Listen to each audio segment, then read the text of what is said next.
Hello વિદ્યાર્થી મિત્રો, આજના આ સેશનમાં આપણે એ અંગેની વાત કરવી છે કે જેમાં ધોરણ 12માં નામાના મૂળ તત્વ અને એમાં પણ ચેપ્ટર નંબર 4 ભાગીદારીનું પુનર્ગઠન. ચાલો, લાભ અને ત્યાગના દાખલા આપણે ઘણા બધા શીખી ગયા છીએ, બરાબર. ઉદાહરણ આપણે જોઈ ગયા છીએ. આજે આપણે ત્યાગના દાખલા ગયા લેક્ચરમાં કમ્પ્લીટ કર્યા છે ને આજે આપણે લાભના દાખલા કરવાના છે, બરાબર છે. લાભ કોને કહેવાય એ તો તમને ખબર જ છે, બરાબર, કે પહેલા જે ભાગ મળતો હતો એનાથી વધારે મળ્યો એને લાભ કહેવાય. લાભ કોને કહેવાશે કે પહેલા જે હતું એનાથી વધારે આવે છે એને લાભ કહેવાય. અને ત્યાગ કોને કહેવાય તો કે જતો કરવો, જે પહેલા મળતું હતું એનાથી આપણને ઓછું મળે છે એને ત્યાગ કહેવાય, બરાબર. તો હવે આપણે લાભનો દાખલો શીખશું. લાભના 2 દાખલા છે અને ત્રીજો એક દાખલો આવશે, એમાં બંને કમ્બાઈન્ડ દાખલા આવશે કે લાભ અને ત્યાગ બંને શોધવાનો છે. તો ચાલો, આજના સેશનમાં આપણે 2 દાખલાનો અભ્યાસ કરવાનો છે. એમાં આપણે પહેલો દાખલો જોશું. ચાલો, દાખલા નંબર 7. એક ખાસ તમારે ધ્યાનમાં એ રાખવાનું છે કે આપણે અંડરલાઈન કરી લેવી કે કયા ભાગીદારનું નામ શું છે, એનું જૂનું પ્રમાણ શું છે, એનું નવું પ્રમાણ શું છે અને કઈ રીતે ગણતરી કરવાની છે, લાભથી કે ત્યાગથી. જો લાભથી ગણતરી કરવાની હોય તો લાભની નીચે અંડરલાઈન કરી લેવાનું અને લાભનું સૂત્ર યાદ રાખી લેવાનું, રાઈટ. ચાલો, હવે આપણે દાખલા નંબર 7માં 3 ભાગીદાર છે. ચાલો, હવે પેલું કામ ઈ કરવાનું છે કે ત્રણેય ભાગીદારનું આપણે શું લખી નાખશું, નામ લખી નાખશું. ચાલો, તો એમાં કયા કયા ભાગીદાર છે તો કે દીપક, નિલેશ અને પ્રતિક. તો પહેલા ત્રણેયનું નામ લખી નાખો. ફર્સ્ટ ભાગીદાર, પહેલો ભાગીદાર તો કે દીપક, એના પછી આવશે નિલેશ, એના પછી ત્રીજો ભાગીદાર છે પ્રતિક. ત્રણેયનું નામ લખી નાખવાનું. છેલ્લે આવશે કુલ. હવે જૂનું પ્રમાણ. જૂનું પ્રમાણ એટલે જે પહેલું પ્રમાણ આપ્યું હોય એને જૂનું પ્રમાણ જ કહેવાય. ઇન સિમ્પલ કે ફર્સ્ટ જે આપેલું એ જૂનું, ફેરવીને જે આપેલું છે ભવિષ્યમાં આ કરવા માંગે છે તો એ તમારે કયું પ્રમાણ આવશે તો કે નવું. તો અહીંયા તમારે જૂનું પ્રમાણ છે એ લખી નાખો. કેટલું છે? 1/2/3. એકદમ સરળ વસ્તુ કે આનો તમારે સરવાળો છે એ પહેલાં તમારે લખી નાખવાનો છે. તો સરવાળો કેટલો થશે તો કે 1 + 2 + 3. બધાને ખબર છે કે સરવાળો થશે 6. તો અહીંયા કેટલા લખી નાખશું આપણે તો કે 6. હવે આપણે શું કરવાનું છે, એનો જૂનો ભાગ લખવાનો છે, બરાબર છે. તો જૂનો ભાગ એટલે એકદમ સહેલું. આ જે ભાગ છે પ્રમાણ છે એ ઉપર લખો અને સરવાળો છે એ તમારે ક્યાં લખવાનો છે? છેદમાં લખવાનો, બરાબર. તો અહીંયા કેટલા લખવાના થશે? 1/6, રાઈટ. હવે નિલેશ છે તો નિલેશનો ભાગ કેટલા, પ્રમાણ કેટલું છે તો કે 2, એનો સરવાળો કેટલો છે તો 6, બરાબર ને. તો ચાલો હવે એ લખી નાખો. હવે પ્રતિકમાં કેટલા આવશે તો કે 3 અને એના છેદમાં કેટલા લખશું તો કે 6. ચાલો, થઈ ગયું. હવે શું કરશું આપણે તો કે હવે આપણે એનું નવું પ્રમાણ લખશું. તો નવું પ્રમાણ તો તમને ખ્યાલ આવી જ જશે. સૌથી પહેલાં જ આપણે એની નીચે આપણે અંડરલાઈન કરી હતી ને. તો ચાલો હવે તમે જ કહો કે શું કરશું તો કે નવું પ્રમાણ આપેલું છે. કેટલું આપ્યું છે? સિમ્પલ. કેટલું છે જોવો તો કે 2/2/1, રાઈટ. તો અહીંયા લખવાનું થશે 2/2/1. 2 ને 2 4, 4 ને 1 5, તો 5. હમણાં આપણે ઉપર જ જે ગણતરી કરી એ પાછી નીચે કરવાની, નવો ભાગ કરીને કરશું. તો હવે શું કરવાનું થશે તો એનું પ્રમાણ છે 2, એનો સરવાળો છે 5, તો છેદમાં મૂકી દો 5. હવે તો કે અહીંયા નિલેશમાં કેટલો ભાગ છે તો કે 2, તો છેદમાં કેટલા મૂકવાના તો કે 5. અહીંયા આવશે 1, તો 1ના છેદમાં મૂકશું આપણે 5. તો એકદમ સિમ્પલ રીતે પહેલાં ખૂબ બોક્સ રેડી કરી નાખવાનું એટલે જેથી કરીને આપણને ભૂલ ન થાય. અને ખાસ એ વસ્તુને યાદ રાખવાની કે ત્યાગ બરાબર જૂની યાદ રાખવાનું, એટલે કે જૂનો ભાગ માઇનસ નવો ભાગ.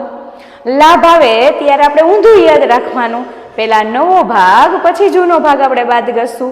તો અહીંયા શું આવશે તો કે લાભ બરાબર લાભનું પ્રમાણ બરાબર નવો ભાગ માઇનસ જૂનો ભાગ, રાઈટ. તો પહેલાં નવો ભાગ લખવાનો. અહીંયા ઘણા વિદ્યાર્થીઓ એવું યાદ રાખે કે જે પહેલું આવે એ પહેલું લખો, બીજું આવે બીજું લખો. ઘણી વખત આવી ભૂલ થઈ જાય. દાખલો આપણને ઇઝી લાગે છે પણ ઘણી વખત લખવામાં ભૂલ થઈ જાય એટલે ખાસ ધ્યાન રાખવાની, અહીંયા એક વાત ચેક કરવાનો કે આ નવો ભાગ છે અને આ જૂનો ભાગ છે, એટલે પહેલાં આ નીચેની રકમ લખવાની થશે, રાઈટ. ચાલો એકદમ સહેલું છે. હવે આપણે ત્રણેયના શું લખી નાખશું? આપણે નામ લખશું, રાઈટ. પહેલું નામ કોણ છે? તો કે દીપક. પછી કોણ પાર્ટનર છે? તો કે નિલેશ. પછી કોણ છે? તો કે પ્રતિક. ત્રણેય ભાગીદારનું શું કરી લેવાનું? આપણે પહેલાં નામ લખી નાખવાના. હવે નવો ભાગ લખો છો તો નવો ભાગ કેટલો આપ્યો છે? 2/5, 2/5, 2/5, 1/5. બધાયનો નવો ભાગ લખી નાખો એટલે ભૂલ થવાની શક્યતા ના રહે. મિડલમાં શું કરવાનું છે? તો કે માઇનસની નિશાની મૂકવાની છે, રાઈટ. હવે આપણે જૂનો ભાગ લખશું તો જૂનો ભાગ કેટલો છે? તો કે -1/6, -2/6, -3/6, રાઈટ. તો આ રીતે પહેલા બોક્સમાંથી આપણે પહેલા નવો ભાગ લખવાનો અને એમાંથી આપણે જૂનો ભાગ શું કરી દેવાનો છે? બાદ. એકદમ ઈઝી છે. ચાલો હવે આપણે ચોકડી ગુણાકાર કરવા માટેનો નિયમ છે. આમાં વિદ્યાર્થી મિત્રોને બહુ ભૂલ થાય છે, એટલે એકદમ ઈઝી રીતે યાદ રાખવાનું કે સ્ટાર્ટિંગ પહેલું હોય ત્યાંથી થાય, ઊંધેથી ચાલુ ન થાય. એટલે ઘણા વિદ્યાર્થીઓ આમ ચોકડી મારતા હોય, ચોકડી ગુણાકાર એટલે ગમે એમ થાય એવું ન હોય. ફર્સ્ટ અહીંયાથી સ્ટાર્ટ કરવાનું, એટલે પહેલું સ્ટેપ આ, બીજું સ્ટેપ અહીંયાથી અને ત્રીજું સ્ટેપ આ રીતે થશે, રાઈટ. દર વખતે મેં તમને ઇન્ફોર્મ કર્યું એ જ પ્રમાણે તમારે કરવાનું છે, તમને આવડી જશે, એકદમ ઇઝી છે. ચાલો અહીંથી સ્ટાર્ટ કરો. ચાલો 2 × 6 એટલે કેટલા થશે? 6 દુ 12. હવે આનો ગુણાકાર કરો. 5 × 1 એટલે 5, છેદમાં 6×5 = 30, તો અહીંયા આવશે 30. હવે આનો ગુણાકાર કરો. પહેલા 2 × 6 એટલે પાછા આવશે 12.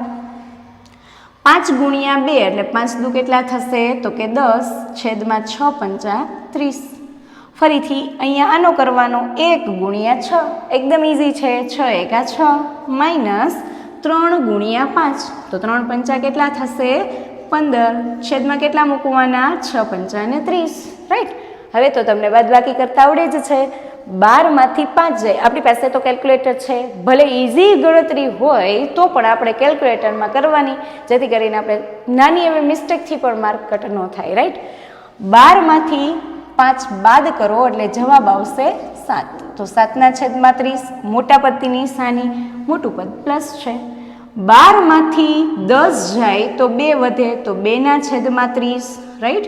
અને 6માંથી 15 જાય તો 9 વધે, પણ માઇનસ વધશે. શું કામ? મોટા પદની નિશાની મૂકવાની હોય એટલા માટે.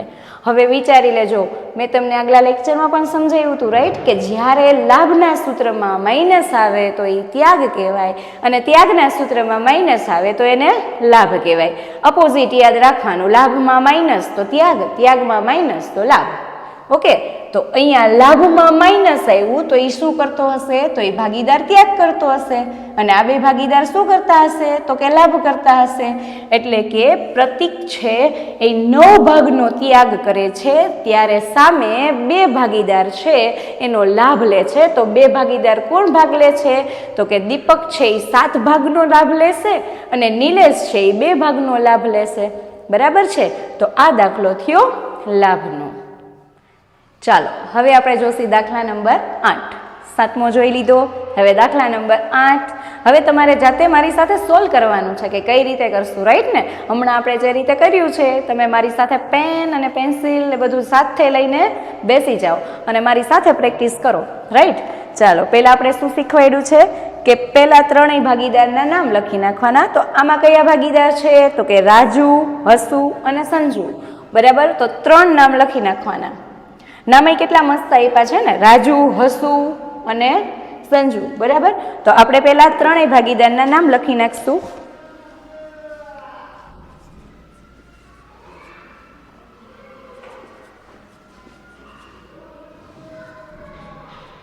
ચાલો 3ના નામ લખાઈ ગયા.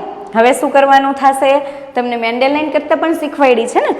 ચાલો એમાં આપણને નફા નુકસાનનું જૂનું પ્રમાણ આપ્યું છે 5/4/3 અને નવું પ્રમાણ છે 2/2/1. તો બંનેની નીચે અંડરલાઈન અને લાભના પ્રમાણની નીચે અંડરલાઈન. આ 3 વસ્તુની નીચે તમે અંડરલાઈન કરશો ને એટલે બીજું દાખલામાં કાંઈ રીડ કરવાની જરૂર નથી. એ વધારાનું જ આપેલું છે આપણને, રાઈટ. ચાલો હવે આપણે શું કરવાનું છે અહીંયા, તો કે જૂનું પ્રમાણ પેલું આપેલું હશે એ જૂનું પ્રમાણ જ આપેલું હશે, રાઈટ. તો જૂનું પ્રમાણ કેટલું છે, તો કે 5/4/3. એટલે અહીંયા તમારે શું કરી દેવાનું, ટોટલ કરી દેવાનું. 5 અને 4 9, 9 ને 3 કેટલા થશે, તો કે 12. તો લખવાના કેટલા થશે, તો કે 12, રાઈટ. એટલે હવે આપણે અહીંયા જૂનો ભાગ કરવાનો થશે. તો જૂનો ભાગ કેટલો આવશે, તો કે 5/12. મેં તમને સમજાવ્યું છે. ઉપર લખો પ્રમાણ, નીચે લખો સરવાળો. તો 5/12. અહીંયા હવે તમે જાતે જ લખી નાખશો 4/12. અહીંયા કેટલા આવશે, તો કે 3/12. તો એકદમ સરળ રીત છે. આ થઈ જાય પછી એની નીચે શું લખી નાખવાનું તમારે, નવું પ્રમાણ. તો નવું પ્રમાણ માટે આપણને પ્રશ્નમાં અંડરલાઈન કઈ રીત છે એ રીતે લખી નાખો, નવું પ્રમાણ. તો નવું પ્રમાણ કેટલું આપ્યું છે અહીંયા, તો કે નવું પ્રમાણ આપ્યું છે 2/2/1. તો કે 2/2/1. 2 ને 2 4, 4 ને કેટલા થશે, તો કે 5.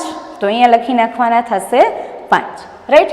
તો હવે તમારે નવો ભાગ લખવાનો.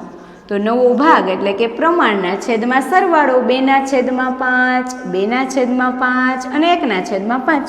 તો આ આપણે એક બોક્સ થઈ ગયું કે જેમાં આપણે જૂનું પ્રમાણ લખી નાખ્યું, નવું પ્રમાણ લખી નાખ્યું. ફર્સ્ટ 3 માર્ક્સનો દાખલો હોય એટલે નવું પ્રમાણ ને જૂનું પ્રમાણ તમારે લખી નાખવાનું. હવે બધાને સૂત્ર તો યાદ જ છે કે લાભ બરાબર નવો ભાગ માઇનસ જૂનો ભાગ. તો અહીંયા આપણે એવું લખવાનું થશે કે લાભ બરાબર નવો ભાગ માઇનસ જૂનો ભાગ. હવે આને તમે સૂત્રમાં યાદ રાખવું હોય તો નજુ યાદ રાખી લેવાનો. નજુ, જૂનનું ઊંધું, બરાબર ને. ત્યાગ કરો તો જૂન યાદ રાખો, લાભ કરો તો નજુ લખી નાખો, ઊંધું યાદ રાખવાનું, રાઈટ. ચાલો હવે નવો ભાગ પહેલા નામ લખશું આપણે, રાજુ. રાજુમાં નવો ભાગ કેટલો છે, તો કે 2/5. અને એનો જૂનો ભાગ કેટલો છે, તો કે 5/12. તો અહીંયા લખી નાખવાનું 2/5 માઇનસ 5/12. હવે એ જ વસ્તુ તમારે હસુ.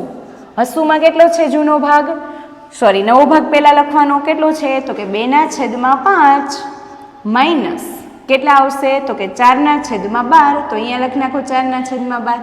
સિમ્પલ છે એકદમ.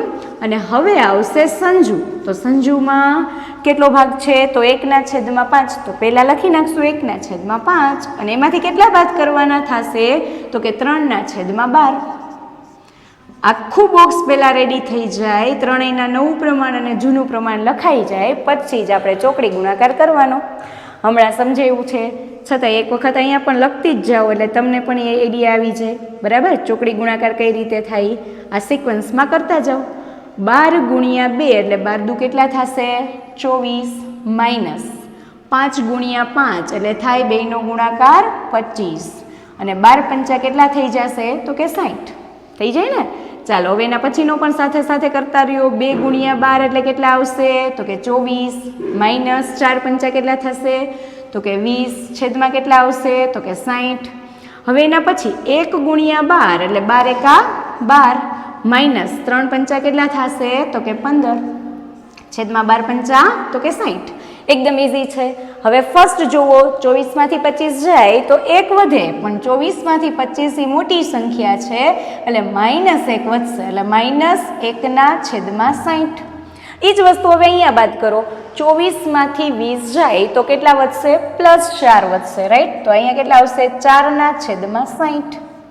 અને લાસ્ટમાં 12માંથી 15 જાય એટલે 3 વધે પણ મોટા પદની નિશાની એટલે માઇનસ છે એટલા માટે શું આવશે, મોટું પદ માઇનસ છે એટલે 12માંથી 15 જાય તો -3/60, રાઈટ. હવે એક તાળો મેળવી લેવાનો, આપણી ભૂલ નથી ની. એક તો બધાના છેદ કેવા રાખવાના છે તમારે, તો કે ફરજિયાત સરખા. અહીંયા ભાગ ઉડે છે અને અહીંયા ઉડે છે પણ આ એકના ભાગ ન ઉડે એટલે આપણે ભાગ ઉડાડવાના થશે નહીં. નકર એવું બને કે ભાગ ઉડી શકતા હોય ત્યાં સુધી આપણે શું કરી દેવાના, ઉડાડી જ દેવાના. પણ અહીંયા એકના ભાગ નથી ઉડી શકે તેમ, તો હવે આપણે એકના ભાગ ઉડાડવાના નથી, છેદ સરખા જ રાખવાના છે. જો આપણે છેદ સરખા થઈ ગયા તો એકવાર એ ચેક કરી લ્યો કે આ માઇનસ છે અને આ માઇનસ છે, તો આ બે જણા શું કરે છે, લાભના સૂત્રમાં માઇનસ આવે તો એ શું કરતા હશે, તો કે ત્યાગ. અને આ શું કરે છે, તો કે લાભ. તાળો મેળવી લ્યો કે અહીંયા 4 માઇનસ થયા, આ 4 પ્લસ થયા. અહીંયા એક ભાગ છે હસુભાઈ છે એ લાભ મેળવે છે, જ્યારે રાજુ અને સંજુ છે એ બે શું કરે છે, તો ત્યાગ કરે છે. તો એકદમ સિમ્પલ દાખલો છે અને એકદમ ઇઝી દાખલો હતો, બરાબર. તમને પણ હવે આવડી જ ગયો હશે ને. જો તમને પણ આ દાખલો બહુ જ મજા આવી હોય તો બીજા મિત્રને પણ શેર કરો, જેથી કરીને એનો લાભ લઈ શકે. અને તમે પણ જો અમારી ચેનલમાં નવા હોય તો સબસ્ક્રાઈબ કરો અને બીજા વિદ્યાર્થી મિત્રોને પણ શેર કરો. Thank you.